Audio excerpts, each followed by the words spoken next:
Bonjour, aujourd'hui je vais vous raconter comment ma vie parfaite a failli basculer à cause d'un secret que je n'avais jamais imaginé. Claire avait tout pour être heureuse, un mari aimant, 3 enfants, et une boutique de décoration à Nantes qui marchait très bien. De l'extérieur, sa vie semblait stable, presque idéale. Pourtant, elle allait bientôt comprendre que même les équilibres les plus solides peuvent vaciller. Depuis le lycée, Claire faisait partie d'un groupe d'amis très soudés. À 45 ans, ils réussissaient encore à se retrouver une fois par mois pour célébrer leur amitié. Des brunchs, des goûters, des dîners, parfois avec les enfants, parfois entre adultes seulement. Parmi eux, il y avait Julien, son meilleur ami depuis la terminale. Avec lui, Claire partageait tout, ses doutes, ses joies, ses coups de blues. On les appelait souvent les inséparables. Certains plaisantaient même en disant qu'ils auraient dû se marier ensemble. Même son mari, Marc, entrait parfois dans ses blagues.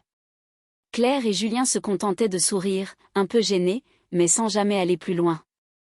À 18 ans, ils avaient vécu une courte histoire pendant une semaine de vacances. Ils avaient décidé d'y mettre fin et de ne plus jamais en parler. Et pendant des années, tout était resté ainsi. Claire aimait Marc. Leur couple n'était pas parfait, mais il était solide. Ils se comprenaient, avaient des projets, et surtout, ils formaient une vraie famille. Puis est arrivé ce fameux soir de juin. Pour fêter l'été, le groupe avait organisé un grand barbecue chez Julien et sa femme, Sophie. L'ambiance était joyeuse, légère, pleine de rire. Tout le monde était là, sauf Marc, qui avait dû partir en urgence régler un problème familial. On a mangé, bu, mis de la musique, dansé. L'alcool a coulé un peu trop, et Claire a préféré ne pas reprendre le volant. Les enfants ont été raccompagnés par d'autres amis. Claire voulait attendre de retrouver ses esprits, mais Julien a insisté pour la ramener. Dans la voiture, vers 2 heures du matin, l'atmosphère a changé. Julien lui a dit, presque à la légère. « Tu étais vraiment magnifique ce soir. Tu n'aurais pas un amant, par hasard ?» Claire a nié en plaisantant, mais quelque chose dans son regard l'a troublée. L'air est devenu lourd, chargé de non-dits.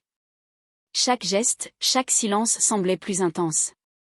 Devant chez elle, Julien est descendu de la voiture pour l'accompagner jusqu'au portail. Claire l'a remercié avec une bise. Puis une deuxième. Et là, tout a dérapé. Julien l'a serré contre lui. Trop fort. Trop longtemps. Claire a protesté, rappelant Sophie, rappelant Marc, rappelant leur vie. Mais les mots se sont noyés dans un moment de faiblesse. Ils se sont éloignés sous un arbre, à l'abri des regards. Ce qui s'est passé ensuite n'était pas seulement un geste. C'étaient des regards, des mots murmurés, des émotions longtemps enfouies qui remontaient à la surface. Julien lui a avoué qu'il avait toujours ressenti quelque chose pour elle. Claire, elle, se sentait partagée entre raison et vertige. Elle a fini par se détacher, le cœur battant, et est rentrée chez elle. Cette nuit-là, elle n'a pas fermé l'œil. Le lendemain matin, c'est l'appel de Julien qui l'a réveillée. Ils ont parlé comme si de rien n'était, jusqu'à ce qu'il lâche. On ne peut pas faire comme si rien ne s'était passé. Ils se sont retrouvés dans un café un peu à l'écart. Là, au fond de la salle, ils ont replongé dans cette complicité dangereuse, comme 2 adolescents. Claire sentait son cœur battre plus vite. Elle se sentait vivante, mais aussi terriblement coupable. Un message est arrivé plus tard, Julien avait réservé une chambre d'hôtel pour le lendemain. Claire a répondu que c'était de la folie. Il a répondu simplement. Fou de toi.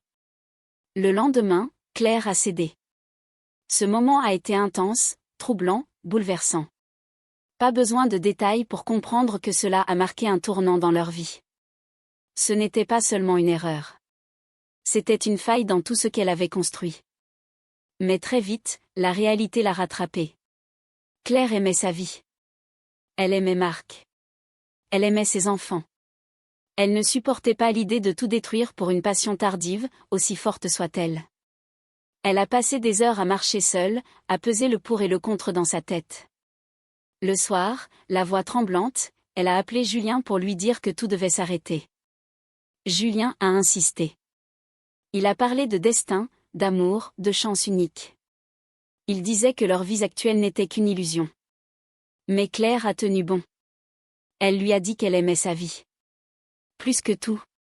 Même plus que lui. Cela a brisé quelque chose entre eux. Depuis, ils se voient moins. Lors des réunions du groupe, l'ambiance est différente. Les sourires sont là, mais le cœur n'y est plus. Julien lui manque, mais Claire garde espoir qu'un jour, leur complicité reviendra, autrement. Les autres amis ont remarqué le changement. Marc aussi. Il ne comprend pas vraiment pourquoi Claire s'est éloignée d'un ami si proche. Elle lui répond simplement que l'amitié évolue parfois. Un jour, Marc est même allé boire un verre avec Julien.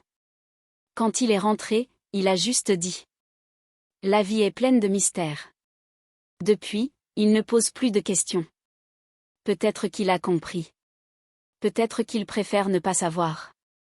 Comme Claire. Elle ignore ce que Julien a dit à Sophie. Elle préfère ne pas le savoir. Sophie continue d'être gentille avec elle, comme avant. Entre une nouvelle vie incertaine et une vie harmonieuse, Claire a fait un choix. Elle a choisi l'harmonie. Et voilà. C'était mon histoire. Je vous dis à très bientôt. Parfois, le vrai courage n'est pas de suivre une passion, mais de protéger ce qui compte vraiment. Merci d'avoir suivi cette histoire jusqu'au bout.